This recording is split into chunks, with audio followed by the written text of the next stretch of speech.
नमस्कार बच्चों, surface area and volume में आज फिर हम करेंगे कन्वर्जन ऑफ सॉलिड्स का आगे के एक आधा क्वेश्चन और हम आप बढ़ाएंगे।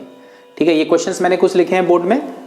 अ well of diameter 3 metre is dug 14 मीटर। अर्लियर हम ऐसा क्वेश्चन कर चुके हैं बेटा। 14 metre deep, the earth taken out from it evenly spread around the shape of ring. जब हमने अभी इससे पहले क्वेश्चन किया था उसमें क्या था, वो जो अर्थ टेकन आउट है बेटा वो किस में डाली थी, वो एक क्यूबॉइडल बनाया था। लेकिन अब क्या है, उसी के अराउंड, किसके, सर्कल के, ये जो सिलेंडर था उसके बाहर वाले में, उसी में और 4 मीटर जो विड्थ है उसमें एम्बैंकमेंट बना दिया। एम्बैंकमेंट चबूतरा होता है, आपको पता होगा, जो थोड़ा सा आपने वेल अगर देखा तो उसके बाहर इस तरफ क्या हो जाएगा, थोड़ा उठाव आ जाएगा उसमें। तो उसकी क्या निकालनी, हाइट।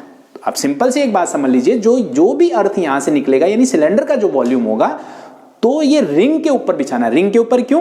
क्योंकि अगर इसकी सिचुएशन आप देखिए तो कैसे होगी, ये और सिर्फ इस एरिया में जाएगा ये, ठीक है, दिस वन, और फिर क्या बन जाएगा, ये इस तरह का बन जाएगा क्योंकि ये हाइट ऊपर बैठ जाएगी।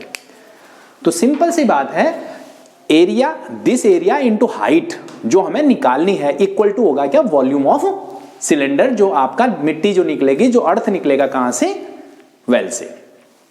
तो हाइट ऑफ वेल गिवन है, डायमीटर ऑफ वेल दिया हुआ है 3, तो आपको पता है रेडियस क्या हो जाएगा 3/2, और outer radius of circular ring. बच्चे देखिए, क्योंकि इसी सिलेंडर के बाहर करना है तो इंटरनली ये जो रेडियस था वो था 3/2, और ये जो इसके बाद जो विड्थ है इसकी आउटर, तो यहां से यहां 4 और हो जाएगा बेटा। तो टोटल हो गया क्या, 3/2 + 4। तो आउटर जो सर्कल बनेगा तो वो हो जाएगा क्या, 3/2 + 4 यानी 11/2 मीटर। जबकि इंटरनल रेडियस आपको दे रखा है वो तो क्या, जो किसका होगा, वेल का होगा, वही इसका इंटरनल रेडियस कहलाएगा बेटा।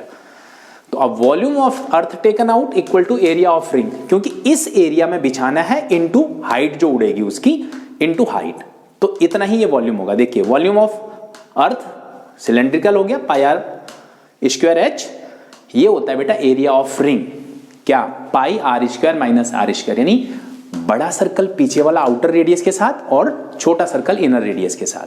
तो मैंने आपको जैसे बताया था, जब हम एक ही एक पाई वाले में इक्वल करते हैं तो हमें वैल्यू पाई की पुट करने की जरूरत नहीं है, क्योंकि पाई आपस में कट जाएगा। तो अब देखिए, पाई आर था 3/2 × 14, तो यहां हुआ पाई, आउटर रेडियस 11/2 था बेटा, इनर रेडियस 3/2 × h।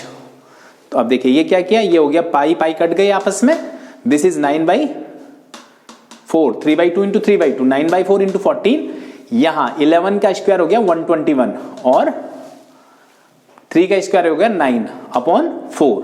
तो देन अल्टीमेटली जो आया 9 × 14 डिवाइडेड बाई 4 से 4 कट गया, 9 × 14 न्यूमरेटर में, और डिनोमिनेटर में 1 to 1 - 9 यानी 112।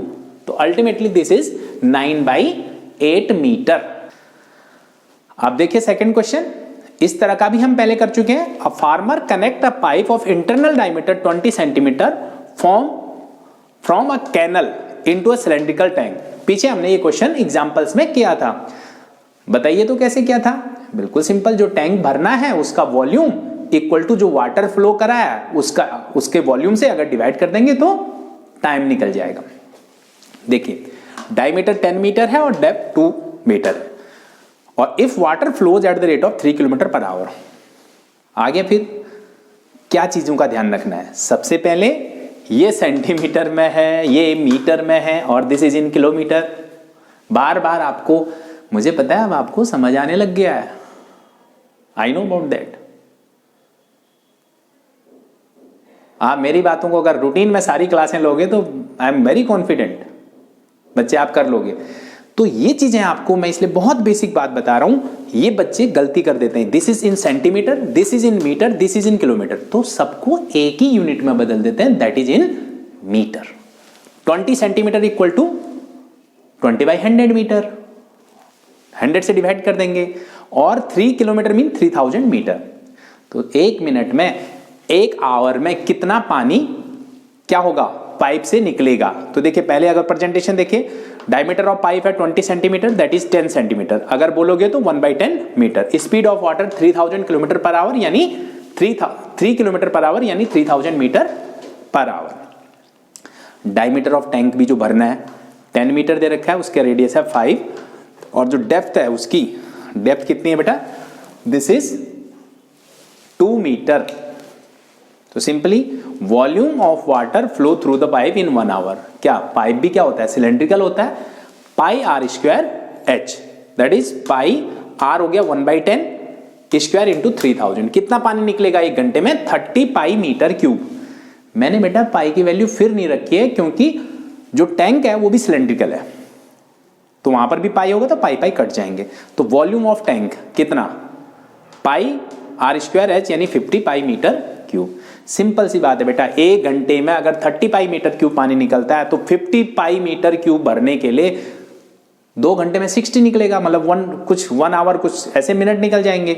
तो हमने क्या करना है, तो time taken to fill the tank is volume of tank divided by volume of water in flow in 1 hour. Divide कर दिया इसको 5/3, पाई से पाई कट गया, 5/3 आवर्स यानी 100 मिनट्स।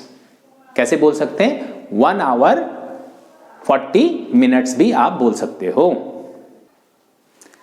अब अगला क्वेश्चन है देखिए, a cylindrical bucket of 32 centimetre high and 18 centimetre radius is filled with sand.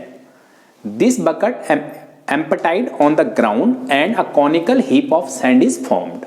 If the height of conical heap is 24, find the radius and slant height of cone. देखिए simple सी बात है बेटा, ये देखो ये सिलेंड्रिकल बकेट थी, इसमें जो सैंड था इसको अगर जमीन में डाला तो ये बना कोनिकल बना, लेकिन कौन जो है उसकी हाइट कितनी बनी आपको पता है, जैसे सैंड को डालते हैं तो ऐसे ऐसे नीचे नीचे गोल बनता जाता है, ऐसे कोनिकल फॉर्म में बन जाता है बेटा। इसकी जो हाइट है 24 है, तो बात तो एक ही होगी, जितनी सैंड ये है वही तो यहां पर इस फॉर्म में बनी है। That means very simple, volume of cylinder equal to volume of cone. तो देखिए रेडियस ऑफ सिलेंड्रिकल बकेट दे रखा है 18 सेंटीमीटर, मैंने बड़ा आर मान लिया क्योंकि जब दो कंफ्यूजन होती है तो उसको थोड़ा वो करने के लिए, इजी टू अंडरस्टैंड करने के लिए बेटा कैपिटल और स्मॉल में ले लिया। Height of cylindrical bucket that is 32 centimetre, I have taken both of them in capital R and capital H, but height of conical heap जो है वो है 24 सेंटीमीटर। ठीक है, अब now volume of cylinder equal to क्या है, volume of cone, क्योंकि मैंने बताया बेटा यही चीज इस फॉर्म में बनी है, तो क्या होता है pi r square h equal to 1/3 pi r square h. वही सेम बात, पाई से पाई कट गया बेटा, आर इसमें था 18 और हाइट थी 32, यहां आर निकालना था और 24 थी इसकी हाइट, तो हमने क्या किया 18 इंटू 18 इंटू 32, ये 3 जो था मल्टीप्लाई होकर ऊपर आ गया और ये 24 जो था वो डिवाइड में आ गया। तो व्हाट आई डिड, मैंने इसको क्या किया बेटा 8 से 24 को पहले 3 से 24 को वो किया, 3 8 जा 24, 8 से 32 को 8 4 जा दिस। तो देखिए 18 इंटू 18 इंटू 4 आया, तो अब मुझे क्या है दो पेयर में से एक लेना होता है, अंडर रूट निकालना पड़ेगा इसका, तो 18 इंटू 18 इंटू 2 इंटू, मैंने बेटा इसको मल्टीप्लाई करके अंडर रूट नहीं निकाला, तो इस 2 पेयर में से एक 4 को मैंने 2 इंटू इस 2 पेयर में से एक, तो रेडियस जो निकला 18 इंटू 2 निकल गया। अगर आप इसका अंडर रूट करेंगे तो वो जाएगा 18 इंटू 2, क्योंकि आपको पता है 2 पेयर में से एक निकालना होता है, इट इज 36 सेंटीमीटर। अब स्लांट हाइट और निकालनी, रेडियस तो निकल गया, स्लांट हाइट का क्या फॉर्मूला होता है, L इक्वल टू होता है बेटे H square plus R square, क्योंकि अब सरफेस एरिया ऑलमोस्ट एंड चल रहा है, फॉर्मूला हमें सारे क्लियर होने चाहिए बेटा। That is what is H, it was already given 24, अब R हमने निकाल लिया 36, 24 स्क्वायर प्लस 36 स्क्वायर का under root, this is 576 plus 1296, add किया तो आया 1872 और उसका अंडर रूट किया हमने लॉन्ग डिवीजन मेथड से, तो लंबा आ रहा है बेटा 42.266, दैट इज 43.27 सेंटीमीटर। यह आपका पूरा हो गया क्वेश्चन। मैं समझता हूं आपको मेरी बात समझ आई होगी और आप कुछ प्रैक्टिस और करेंगे। जैसे मैं हर वीडियो के लास्ट में एक बात आपसे रिक्वेस्ट करता हूं, इस तरह का 1 2 3 क्वेश्चन कर लीजिएगा, तो आपको इसमें परफेक्शन हो जाएगी और आपको पता भी चल जाएगा कि मेरा कराया वो आपको समझ आया है या नहीं आया। अगली बार फिर मिलेंगे, फिर किसी नए टॉपिक के साथ, तब तक के लिए धन्यवाद।